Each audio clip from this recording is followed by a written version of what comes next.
ఈరోజు నేను చెప్పాలనుకుంటున్న వాక్యం యొక్క అంశము, మన దేవుడు శాపమును దీవెనగా మార్చేవాడు. ఆమేన్.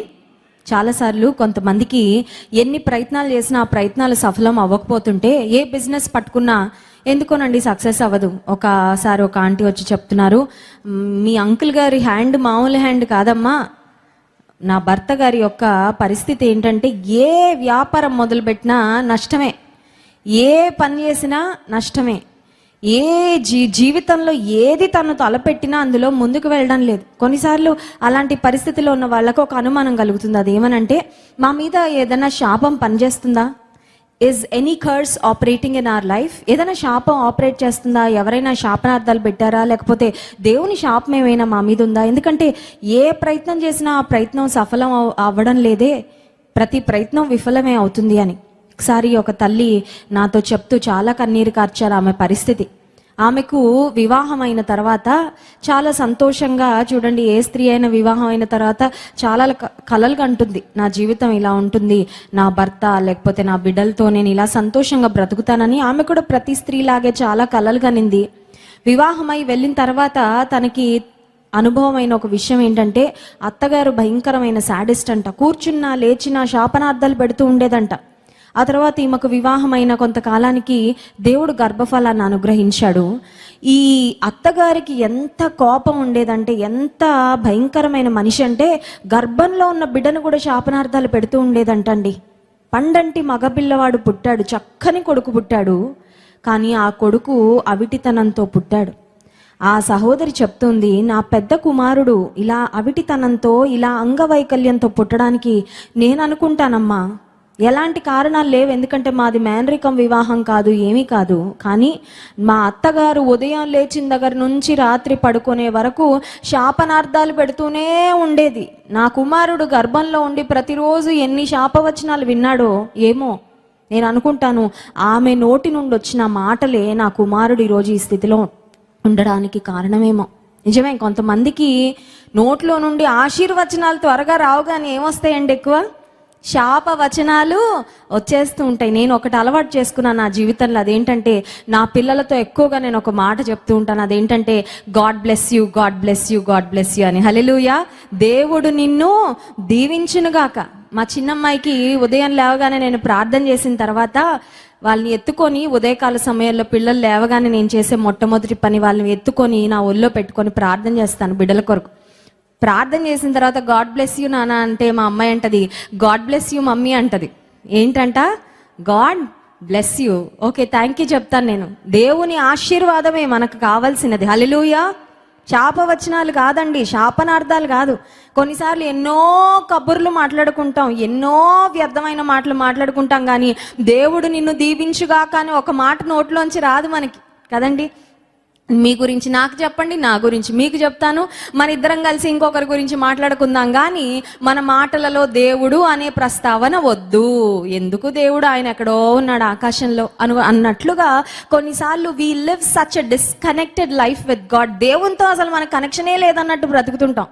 ఆయన ఒక్క క్షణం ఊపిరి ఆపాడంటే గిలగిల కొట్టుకొని వెళ్ళిపోతాం, ఇంకా మనం కనబడం కదండి.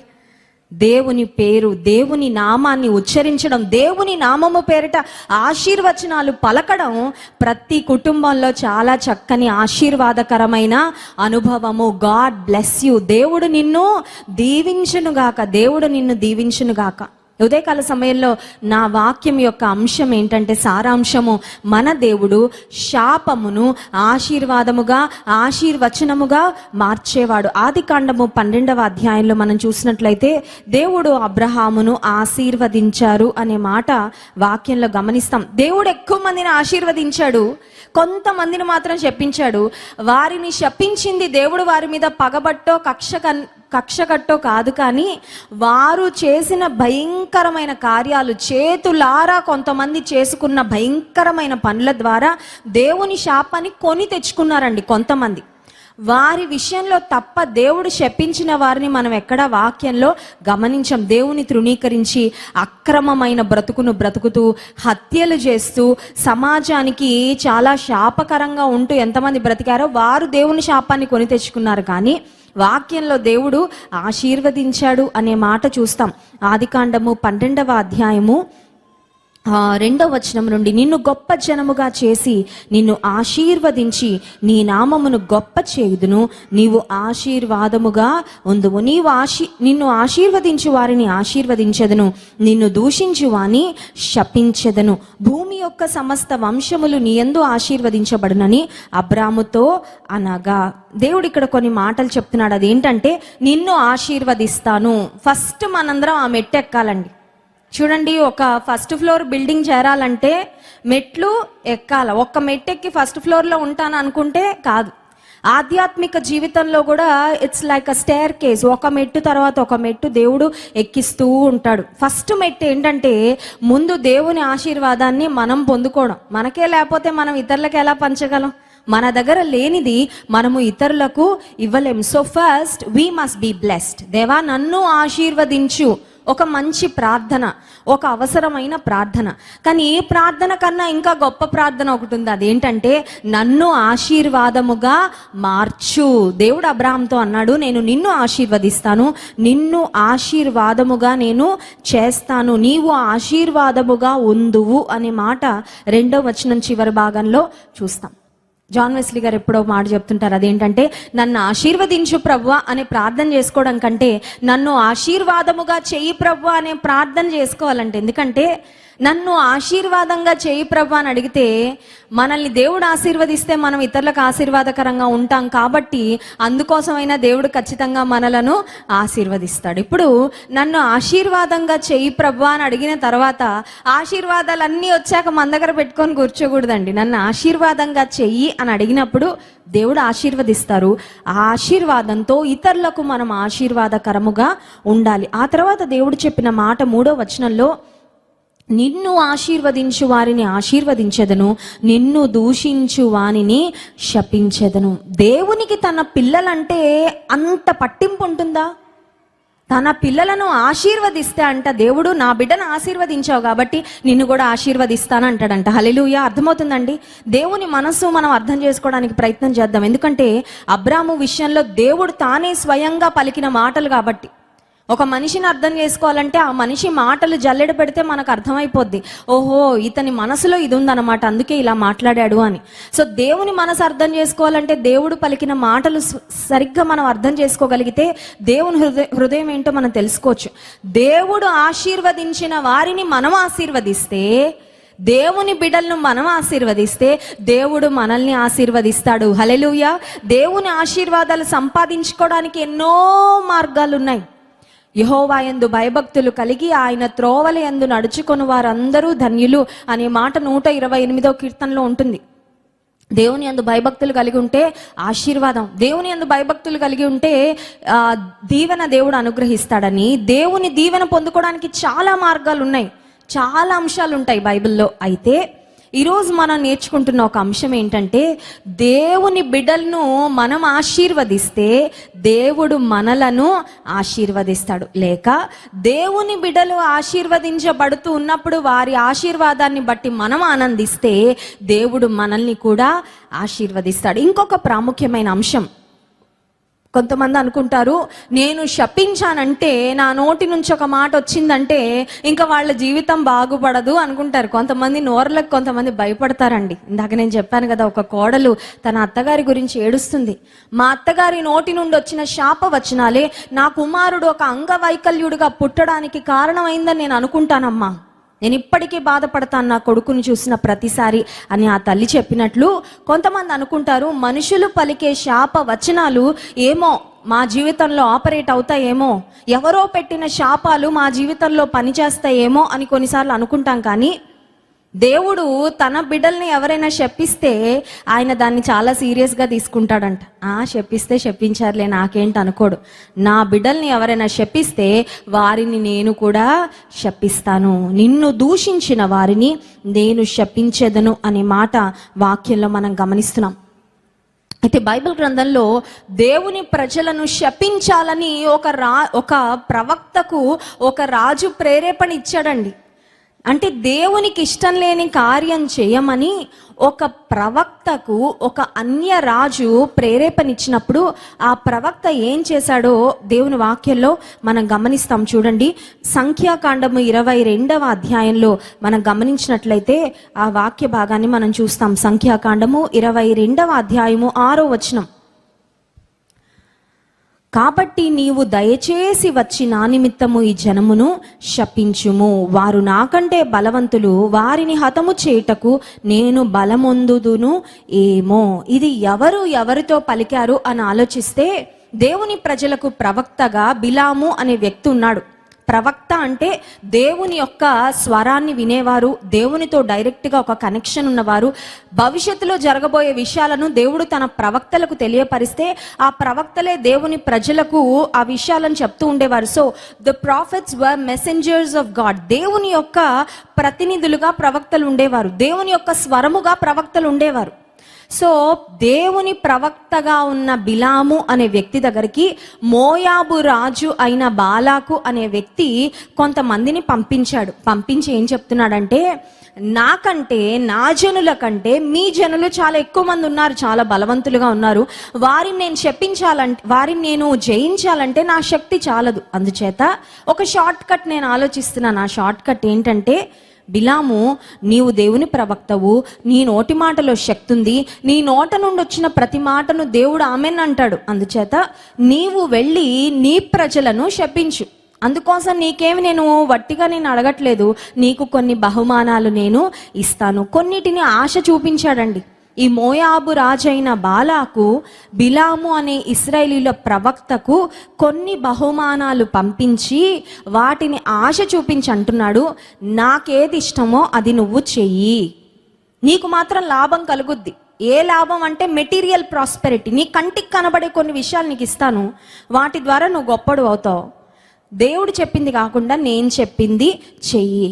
చాలాసార్లు ఈ లోకంలో మనం బ్రతుకుతున్నప్పుడు బిలాముకు వచ్చిన పరిస్థితే మనకు కూడా వస్తూ ఉంటుంది. అదేంటంటే, కంటికి కనబడే కొన్ని లాభాలు మనం పొందుకోవాలంటే దేవుని ఇష్టాన్ని పక్కన పెట్టి ఇంకెవరో ఇష్టాన్ని మనం నెరవేర్చాల్సి వస్తుంది, లేక మన ఇష్టాన్ని మనం నెరవేర్చుకోవాల్సి వస్తుంది. అలాంటప్పుడు మనం ఎలాంటి నిర్ణయం తీసుకుంటాము? ఇక్కడ బిలాము అనే దేవుని ప్రవక్తకు చాలా పెద్ద పరీక్ష వచ్చింది. It was a test. అదొక పరీక్షనండి. ఎందుకంటే కంటి ముందేమో వెండి బంగారాలు, వస్త్రాలు, లేకపోతే బిలాము రాజు పంపించిన సంపద అంతా కనబడుతుంది, బాలాకు రాజు పంపించిన సంపద.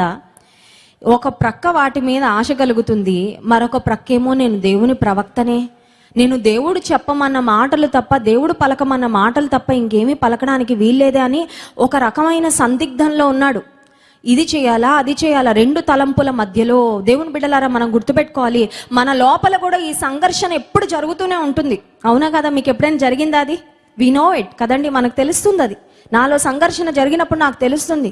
ఒక ప్రక్క శరీరం ఒకటి చేయమని చెప్తూ ఉంటుంది, మరొక ప్రక్కన దేవుడు అంటాడు నువ్వు అది చేయడానికి వీల్లేదు, ఈ మాట మాట్లాడాయి అని ఈ శరీరం చెప్తుంది. దేవుని ఆత్మ చెప్తుంటాడు నువ్వు అది మాట్లాడడానికి వీలు లేదు, పలానా విధంగా ప్రవర్తించు, ఏం పర్వాలేదు అని నా శరీరం చెప్తూ ఉంటుంది.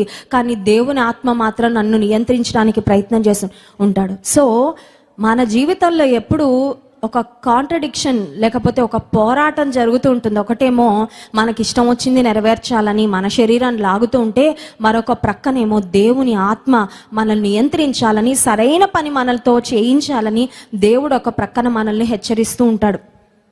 ఇక్కడ అదే పరిస్థితి జరిగితే 12వ వచనంలో చూడండి, అందుకు దేవుడు, ఇప్పుడు బిలాం ఏం చేశాడంటే దేవుని అడుగుతున్నాడు వెళ్ళి, అయ్యా బాలాకు అనే ఒక రాజు నీ ప్రజలను శపించమని చెప్తున్నాడు, నీ ప్రజలను నేను శపిస్తే ఆయన ఈజీగా మన మీద జయం పొందుతాడంట, మరి నేను శపించనా వద్దా అని అడుగుతున్నాడు.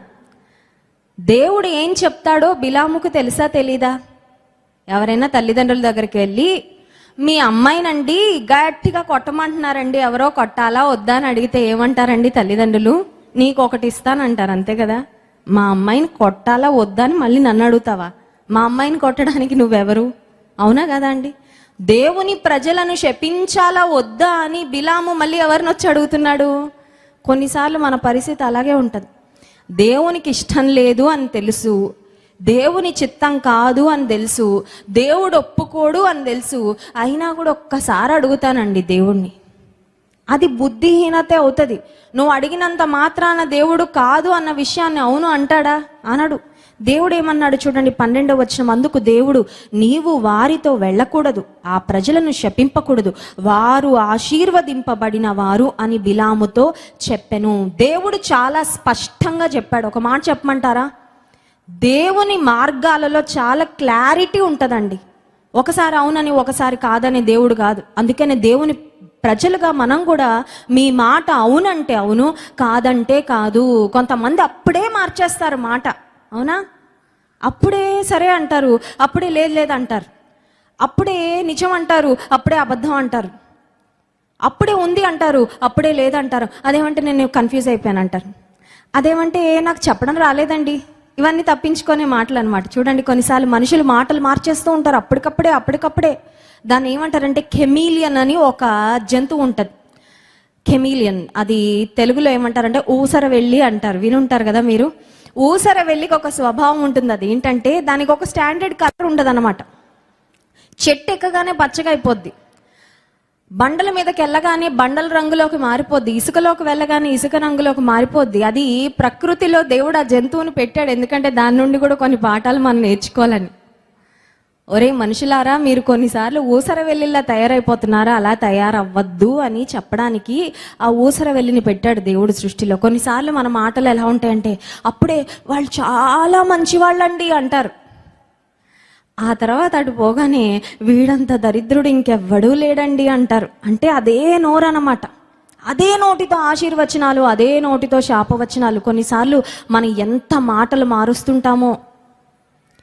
ఇక్కడ దేవుడు అంటున్నాడు, నా స్టాండర్డ్లో, నా తీర్మానాలలో, నా ఆలోచనలలో ఎప్పుడు మార్పు ఉండదు. మీలాగా నేను మారుతాను అనుకుంటున్నావా బిలాము? వారు ఆశీర్వదించబడిన వారయ్యా, నీవు నా ప్రజలను శపించడానికి వీల్లేదు. అసలు నీవు వారితో వెళ్ళొద్దు, వాళ్ళని శపించొద్దు. 2 తిమోతి పత్రిక 2వ అధ్యాయము 13వ వచనంలో మనం గమనించినట్లయితే దేవుని యొక్క స్వభావాన్ని గూర్చి ఒక మాట మనం గమనిస్తాం.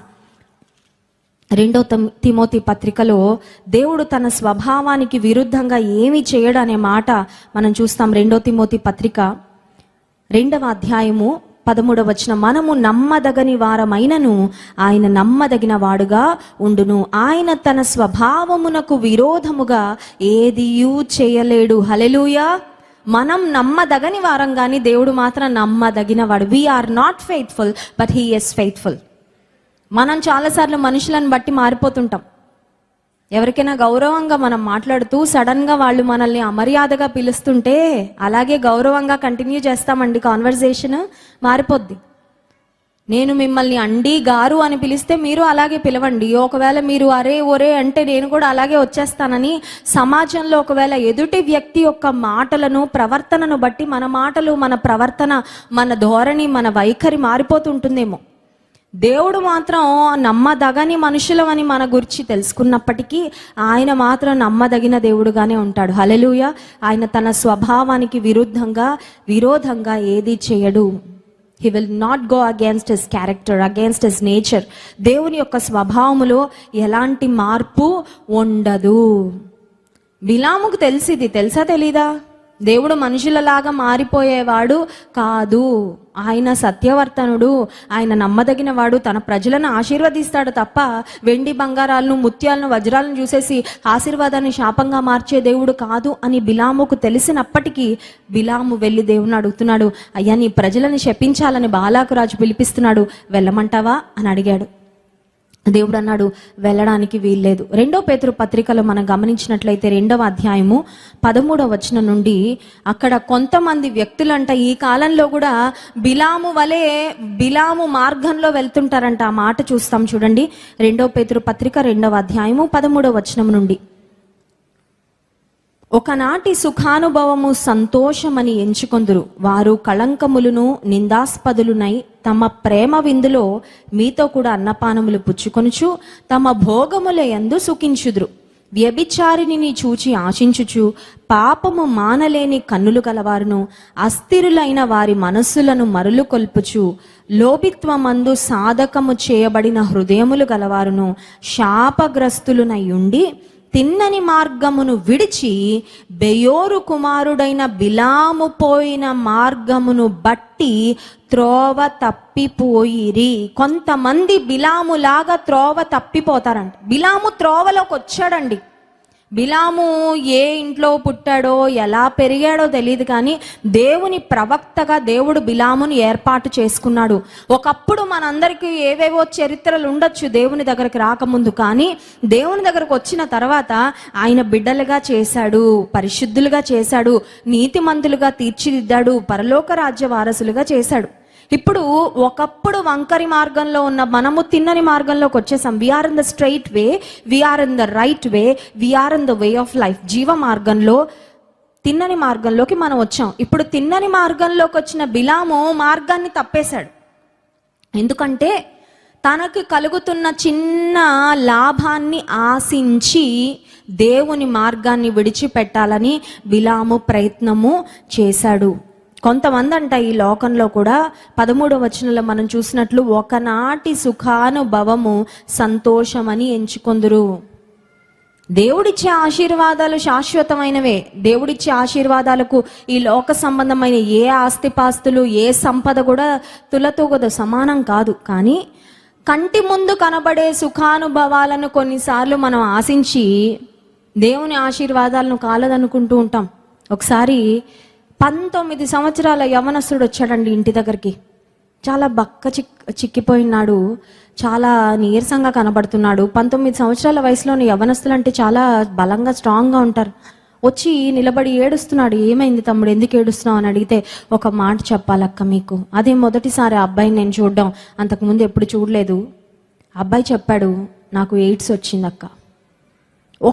ఒక్కసారి సుఖానుభవాన్ని ప్రేమించాను, ఒక్కసారి లోకంలో ఉన్నదేంటో రుచి చూద్దాం అనుకున్నాను. ప్రాణాన్ని పీల్చేసే శక్తిని, ఆరోగ్యాన్ని హరించే HIV ఎయిడ్స్ను నేను పొందుకొని ప్రతి క్షణం కళ్ళు మూసుకున్నా కళ్ళు తెరిచినా ఎప్పుడు చనిపోతాను అనే ఆలోచనతో చచ్చి బ్రతుకుతున్నాను అక్క. అనుక్షణం నా కొరకు ప్రార్థన చేయండి. చాలా జాలనిపించిందండి. ఏ స్నేహితులు ప్రేరేపించారో తెలీదు. తానే అనుకున్నాడేమో లోకంలో ఉన్న సుఖానుభవం రుచి చూద్దాం ఒకసారి, బిర్యానీ ఒకసారి రుచి చూడండి అన్నట్టు అపవాది అంటాడు, పాపం ఒక్కసారి రుచి చూడ ఏమవదు, లాస్ట్ టైం ఇది, ఫస్ట్ అండ్ లాస్ట్ అని అపవాది అంటాడు. కానీ అది ఓన్లీ ఫస్ట్ టైం అవుతుంది, ఇంకా లాస్ట్ టైం ఎప్పుడు ఉండదు. ఇంకా జీవితకాలం అంతా కొన్ని వ్యసనాలు మనిషిని పిప్పి చేసేదాకా వదిలిపెట్టవు. ఒకనాటి సుఖానుభవమును ఆశించి బిలాము మార్గంలో కొంతమంది వెళ్తూ ఉంటారు అని వాక్యంలో చూస్తున్నాం. వాళ్ళ హృదయం ఎలాంటి హృదయం అని ఆలోచిస్తే అస్థిరులైన వారి మనసులంట. 14వ వచనం, అన్స్టేబుల్ మైండ్. అపవాది కూడా మన మనసునే చాలాసార్లు కదిపేస్తూ ఉంటాడు. మందిరంలో కూర్చున్నంతసేపు నిమ్మళంగా ఉంటుంది మనసు. అలా లోకంలోకి వెళ్ళగానే ఒక నిమ్మళమైన సముద్రంలో ఒక రాయి వేస్తే మొత్తం రిపుల్స్ వచ్చేస్తాయండి, అలలు వచ్చేసినట్టు. ఒక్కసారి మనసుని అపవాది కొన్నిసార్లు కుదిపేస్తాడు, అంతే అస్థిరం అయిపోద్ది మనసు. అప్పటి వరకు చేసిన భక్తి, ప్రార్థన, విన్న వాక్యం మొత్తం ఆవిరైపోయి ఎవరినో చూసో, ఏదో మూవీ చూసో, ఏదో చూస్తారు అంతే. మొత్తం మనసు, ఆలోచనలన్నీ త్రిప్పివేయబడిపోతూ ఉంటాయి. అస్థిరమైన మనసు గలవారు అనే మాట చూస్తున్నాం. 16వ వచనంలో, ఆ బిలాము దుర్నీతి వలన కలుగు బహుమానమును ప్రేమించను, అయితే తాను చేసిన అతిక్రమము నిమిత్తము అతడు గద్దింపబడెను అనే మాట వాక్యంలో మనం చూస్తున్నాం. దుర్నీతి వలన కలుగు బహుమానం. ఒక మాట మిమ్మల్ని అడగనివ్వండి, దేవుడు మనకి నమ్మకంగా బ్రతికితే బహుమానములు ఇవ్వడా ఇస్తాడా? ఖచ్చితంగా ఇస్తాడు. అడుగు వాటికంటే, ఊహించు వాటికంటే అత్యధికంగానే ఇస్తాడు. మనం ఎంత పొందడానికి అర్హులమో అంతకంటే ఎక్కువే ఇస్తాడు. కానీ ఆయన మనల్ని గమనించి, పరీక్షించి, మన నమ్మకత్వాన్ని బట్టి తగిన సమయంలో ఇస్తాడు. నాకు అంతవరకు ఆగే ఓపిక లేదండి, దేవుని కొరకు కనిపెట్టే ఓపిక లేదు. కానీ ఇప్పుడు కళ్ళ ముందు కనబడే ఈ విషయాలు వెంటనే నాకు రావాలి. అందుచేత దుర్నీతి వలన కలుగు బహుమానం నాకు ఇప్పుడే కావాలి. కాబట్టి స్థిరమైన మనసు వద్దులేండి, అస్థిరంగా ఆలోచిస్తాను, ఇప్పుడు వరకే ఆలోచించుకుంటాను అని దేవుని మార్గాన్ని విడిచిపెట్టి వెళ్తే, బిలాము వలె దేవుని వలన కలిగే బహుమానము కంటే లోకం వలన కలిగే బహుమానం కొరకు పరిగెత్తిన వారం మనము అవుతాం. ఇప్పుడు ఒక ప్రశ్న వేసుకోవాలి, అదేంటంటే దేవుడిచ్చే పరిపూర్ణమైన బహుమానం కావాలా, లోకం ఇచ్చే తాత్కాలికమైన బహుమానం కావాలా? దేవుడిచ్చే బహుమానాలు పరిపూర్ణమైన, దేవుడిచ్చే బహుమానాలు చాలకుండా ఉండేవి కాదు. దేవుడిచ్చే బహుమానాలు క్షణంలో ఉండి క్షణంలో మాయమైపోయేవి కాదు, ఆవిరి లాంటివి కాదు. దేవుడిచ్చే బహుమానాలు శాశ్వత కాలము నిలిచేవి. యెహోవా నీవు ఆశీర్వదించిన వారు ఎన్నటెన్నటికీ ఆశీర్వదించబడిన వారే అని వాక్యంలో ఉందండి. ఆయన ఆశీర్వదిస్తే వారు ఎన్నటెన్నటికీ ఆశీర్వదించబడిన వారే అంట. వారు ఎవరైనా శపించాలని చూసినా దేవుడు ఆ శాపాలను వెంటనే ఆశీర్వాదాలుగా మార్చేస్తాడు. అయితే ఈ బిలాము తన జీవితంలో ఆశించి, ఈ లోకం ఇచ్చే తాత్కాలికమైన బహుమానాలను ఆశించి దేవుని ప్రక్కన పెట్టేశాడు, దేవుని మార్గాన్ని ప్రక్కన పెట్టేశాడు. నా సమయం అయిపోతుంది, త్వరగా ముందుకు వెళ్దాం. ఆ తర్వాత చూడండి, సంఖ్యాకాండం 22వ అధ్యాయంలో 18వ వచనం. బాలాకు తన ఇంటెడు వెండి బంగారములను నాకిచ్చినను, ఆ పైన ఇంకో మాట చూద్దామండి, 15వ వచనం. అయినను బాలాకు వారికంటే బహు ఘనత వహించిన మరి ఎక్కువ మంది అధికారులను మరలా పంపెను.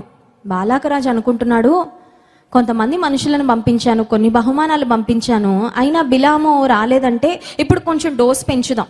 ఒక మాట చెప్పమంటారా, అపవాది మనల్ని దేవుని నుంచి దూరంగా లాగడానికి ముందు చిన్న ఎర వేస్తాడు, దానికి పడట్లేదంటే ఇంకొంచెం డోస్ పెంచుతాడు అనమాట. డాక్టర్స్ కూడా అంతే కదండి, వ్యాధి వచ్చి హాస్పిటల్కి వెళ్తే ముందు ఈ మందులు ఒక వారం రోజులు వాడి కనబడండి అంటారు. ఎందుకంటే ఆ మందులు పనిచేస్తున్నాయా లేదా అని. ఒకవేళ అవి పని చేయకపోతే ఇంకా హై డోస్కి వెళ్తారు.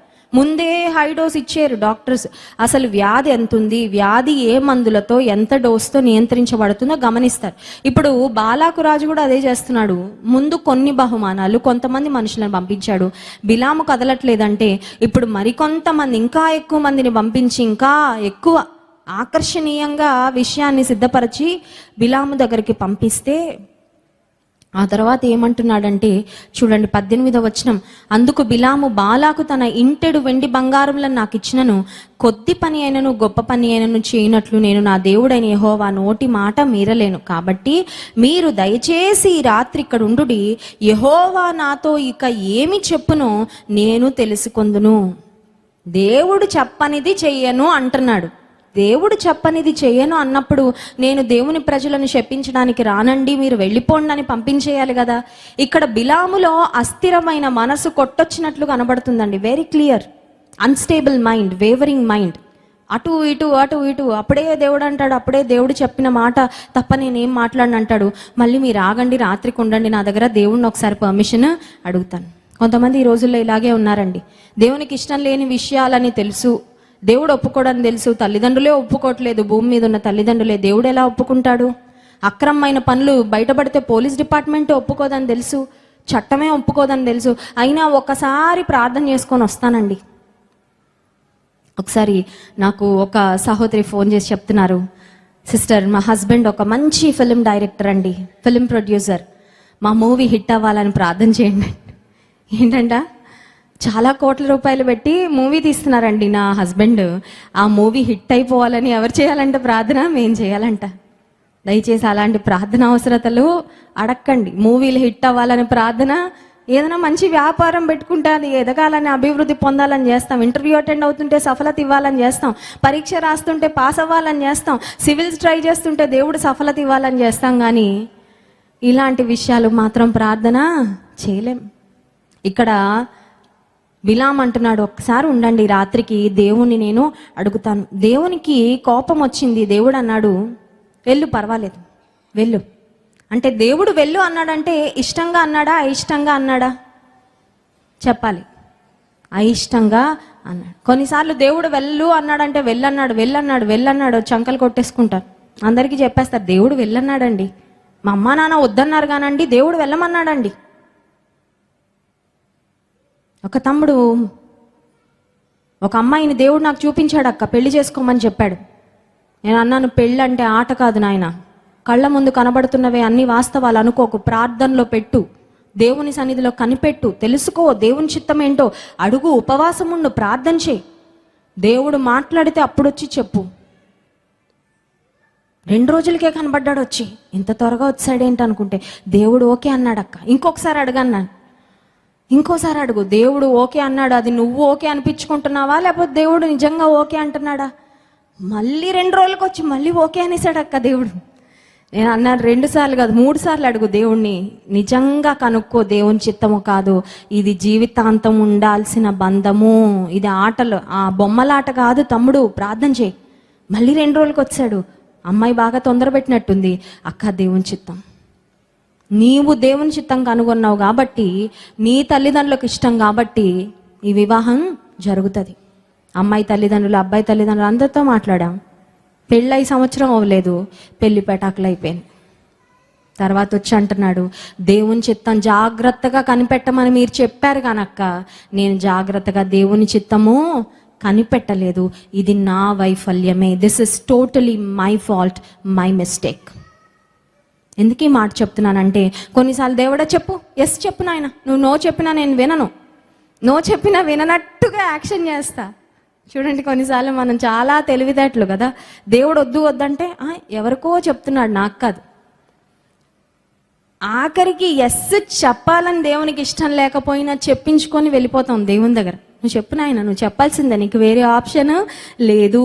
ఇప్పుడు అలా చేశాడు బిలాము. చేసిన తర్వాత 10వ వచనంలో, అప్పుడు బాలాకు కోపము బిలాము మీద మండెను గనుక అతడు తన చేతులు చరుచుకొని బిలాముతో, నా శత్రువులను శపించుటకు నిన్ను పిలిచితిని, కానీ నీవు ఈ ముమ్మారు వారిని పూర్తిగా దీవించితివి. సంఖ్యాకాండం 24వ అధ్యాయం 10వ వచనంలో మనం చూసినట్లయితే, ఇదంతా ఫాస్ట్ ఫార్వర్డ్ చేస్తున్నానండి, ఇవన్నీ ఒక్కొక్క వచనం మనం ధ్యానం చేయడానికి సమయం లేదు. దేవుడు అంటాడు, నువ్వు వెళ్ళు కానీ వాళ్ళని శపించొద్దు, దీవించు. Go but bless them, don't curse them. దేవుడు అంటున్న మాట, నువ్వు శపించడానికి వీలు లేదు. 23వ అధ్యాయం సంఖ్యాకాండం 8వ వచనం, ఏమని శపించగలను, దేవుడు శపించలేదే. ఏమని భయపెట్టగలను, దేవుడు భయపెట్టలేదే. దేవుడు శపించని వారిని నేను శపించలేనయ్యా రాజు, నువ్వెన్ని బహుమానాలు ఇచ్చినా నేను ఆ పని చేయలేను. 3 సార్లు నోరు తెరిచాడు శాపవచనాలు పలుకుదామని, అన్ని ప్లానింగ్ చేసుకొని, కానీ ఆశీర్వచనాలే వచ్చాయంట బిలాము నోట నుండి. హల్లెలూయా. దేవుడు చేసిన అద్భుత కార్యము నెహెమ్యా గ్రంథం 13వ అధ్యాయము 2వ వచనంలో ఒక్క మాట చదువుకొని ముగించుకుందాం. నెహెమ్యా గ్రంథము 13వ అధ్యాయము 2వ వచనం, వారు అన్నపానములు తీసుకొని ఇశ్రాయేలీలకు ఎదురు పడక వారిని శపించమని బిలామును ప్రోత్సాహపరిచిరి. అయినను మన దేవుడు ఆ శాపమును ఆశీర్వాదముగా మార్చనని వ్రాయబడినట్టు కనబడెను. హల్లెలూయా. శాపం పలకాలని సిద్ధపడ్డాడు, శాప వచనాలు సిద్ధపడ్డాడు, కానీ దేవుడు శాపమును ఆశీర్వాదముగా మార్చాడు. ఈ ఉదయకాల సమయంలో ఒకవేళ నువ్వు అనుకుంటున్నావేమో, maybe you are scared that a curse is operating in your life. నా జీవితంలో ఏదో శాపం పనిచేస్తున్నట్టు ఉందండి, ఎందులో ముందుకు వెళ్ళలేకపోతున్నాను, ఏ ప్రయత్నము సఫలం అవడం లేదు. కొంతమంది వ్యక్తులు శాప వచనాలు మాకు విరోధంగా పలుకుతున్నారు, కొంతమంది మాకు విరోధంగా మాట్లాడుతున్నారు. అవి ఒకవేళ నెరవేరుతాయేమో అనే భయం మాలో ఉంది. అంటే శాపమును ఆశీర్వాదముగా మార్చే దేవుడు నీ పక్షముగా నా పక్షముగా ఉన్నాడు. హల్లెలూయా.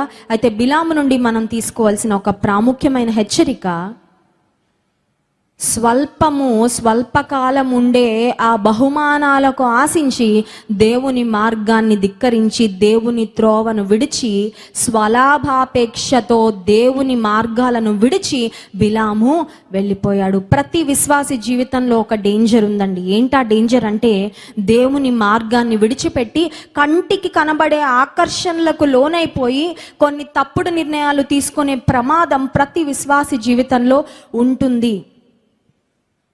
హెబ్రీ పత్రిక 11వ అధ్యాయంలో విశ్వాస వీరుల జాబితాలో ఉన్న వారి గూర్చి ఒక మాట మనం గమనిస్తాం. చూడండి, హెబ్రీ పత్రిక 11వ అధ్యాయంలో అపోస్తలుడైన పౌలు రాస్తాడు, విశ్వాస వీరులంట కొన్ని విషయాలను దూరం నుండి చూశారు అనే మాట మనం గమనిస్తాం. హెబ్రీ పత్రిక 11వ అధ్యాయము 13వ వచనం, వీరందరూ ఆ వాగ్దానముల ఫలము అనుభవింపకపోయినను దూరము నుండి చూచి వందనము చేసి తాము భూమి మీద పరదేశులమును యాత్రికులమునై ఉన్నామని ఒప్పుకొని విశ్వాసము గలవారై మృతి నొందిరి. ఎవరు వీళ్ళు? అబ్రహాము, ఇస్సాకు, యాకోబు, దానియేలు, దావీదు, నోవహు, హనోకు, ఈ జాబితా అంతా ఉంది చూసారా.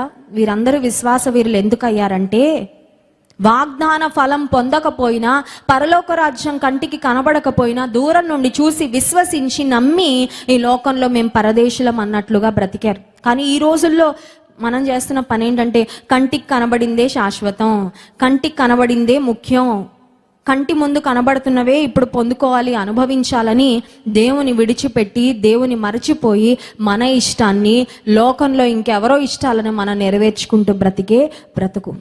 బిలామును దేవుడు ప్రవక్తగా ఏర్పాటు చేసుకుంది ఆయన ఇష్టాన్ని నెరవేర్చడానికి, ఆయన మాటలు పలకడానికి, కానీ ఇంకెవరో చెప్పిన మాటలు ఒక చిలుకలాగా వల్లించడానికి కాదు. దేవుని వాక్యం సెలవిస్తుంది, మీరు మీ సొత్తు కారు, విలువ పెట్టి కొనబడిన వారు కనుక మీ దేహముతో దేవుని కనపరచు. ఈ నోరెవరిది?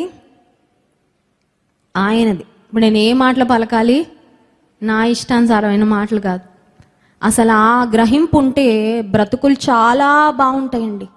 మన బ్రతుకు బాగుంటుంది, మన కుటుంబం పచ్చగా ఉంటుంది, 10 మందికి కూడా మనం ఆశీర్వాదకరంగా తయారవుతాం. ఎప్పుడంటే, ఈ నోరు దేవుడిచ్చింది, ఈ నోరు దేవుని వల్ల నాకు అనుగ్రహించబడింది, ఈ నోరు నా సొంతం కాదు, దేవుని సొంతం, దేవుడు చెప్పమన్నదే పలకాలి.